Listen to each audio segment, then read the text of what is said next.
what's up, everybody? This is Gary Holt from Exodus and formerly from Slayer, and you're listening to The Razor's Edge.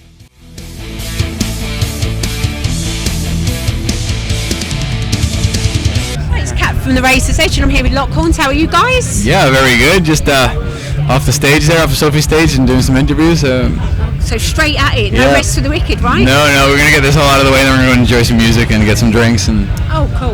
Yeah. So, your second time here, how did it compare today with when you've previously been at the festival?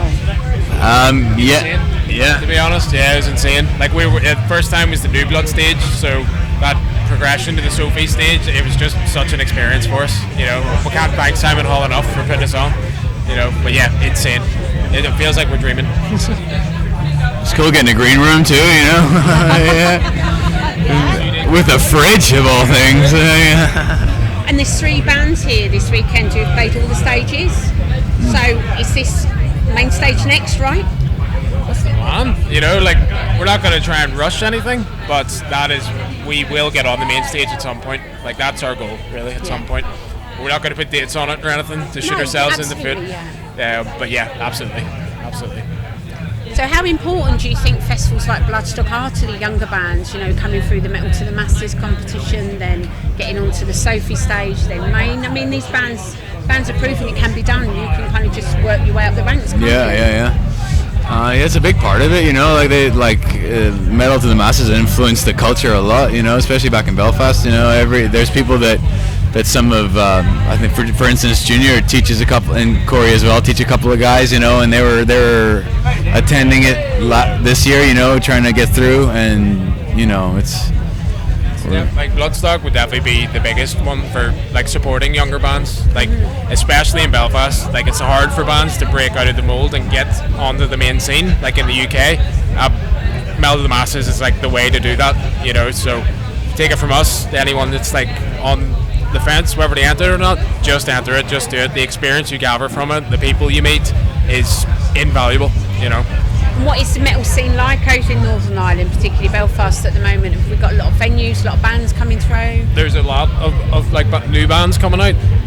There's more touring acts that are visiting Belfast because they're aware that there is a big community there for metal. Over the past couple of years, like If It Bleeds, like who you're playing Bloodstock as well, like they only started recently, like a year or two ago, and they're already here. So like it's big opportunities for them. But yeah, it's hiving at the minute in Belfast. So it's a year since you had Red Room out. How is that playing an album that's probably sat with you a lot longer than a year? Does it feel sometimes that you're ready for fresh material now? Yeah, we got stuff on the way right now, you know. I think it was about 6 or 7 tracks that we're sort of been tinkering with, you know, and they've been sending me stuff, and we're just excited to get back into it and just keep pushing, you know, because at the end of the day, we want to make a career out of this, you know. This is what we want to do, and we're going to do everything we can to fulfill that. Like, we love our own music.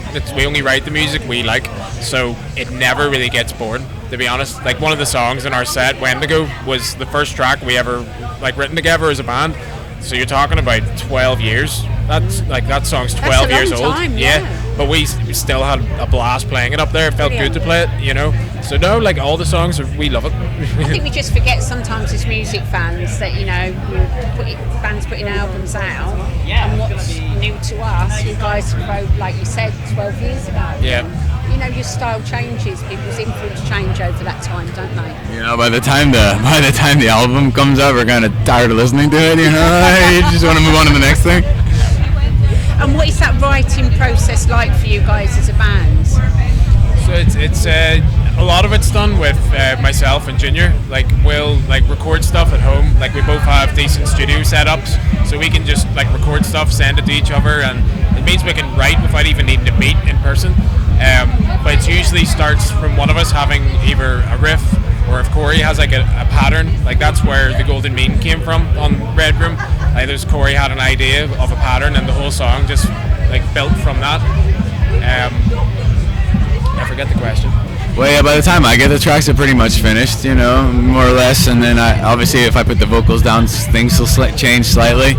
But my job is really to interpret the emotional tone of the song, you know, and try to you know, connect with it myself. I sort of get it as a fresh pair of ears, you know, and I get the track and I see what does it mean to me, and I write about that. So, yeah. And you've had a new single out on the lead up to Bloodstock Frenzy. How's that been received? Yeah, so it's been very well received. Like, we've been blown away by the response to it. That's quite an old track too. Like, we've been sitting on that from 2021. It was after the COVID pandemic happened and everything, we're like, right, let's get this song finally released. But it was written before Red Room, you know, so we've had that song quite a while. But no, people seem to love it and couldn't be happier. Yeah, it's definitely one of my favorite tracks. That and Expressions of Madness, I think, probably. So what's the next 12 months look like for you guys as a band? It's cracking on with new music, really, you know. We don't have any gigs planned, but if anything comes up, you know, we'd like to jump on a tour with maybe bigger bands, you know, maybe open up for them and stuff. But new music, new tours, new shows, just trying to build off the hype of this, you know, from being here, not letting it dwindle away. But yeah, we're just ready to get back to work. Finally, we're asking everybody over the weekend, obviously, the sad news about Ozzy passing. What did Ozzy and Black Sabbath mean to you guys? Taught me to appreciate eating bats.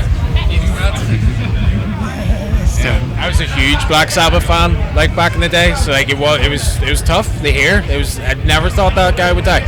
You know, I thought he'd be here forever. But yeah, Black Sabbath would be quite a big influence in my writing style, I would say. Maybe not so much recently since I discovered Meshuggah, but yeah, he clearly meant a lot to everyone, and we wouldn't be here if it wasn't for him. So yeah, he's done a lot for the industry. I mean, it's crazy how you can see the genre, like where it started almost, you know, with these guys, and then, you know, we've been there to experience a lot of the journey and take it all in, and the bands that have come out of Ozzy's work, you know, and you know, so I mean, he's done a lot, you know. Definitely. Yeah.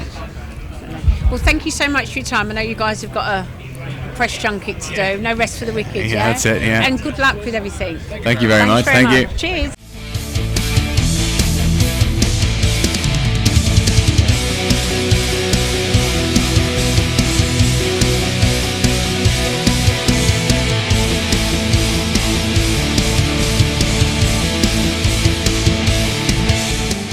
Thanks for listening.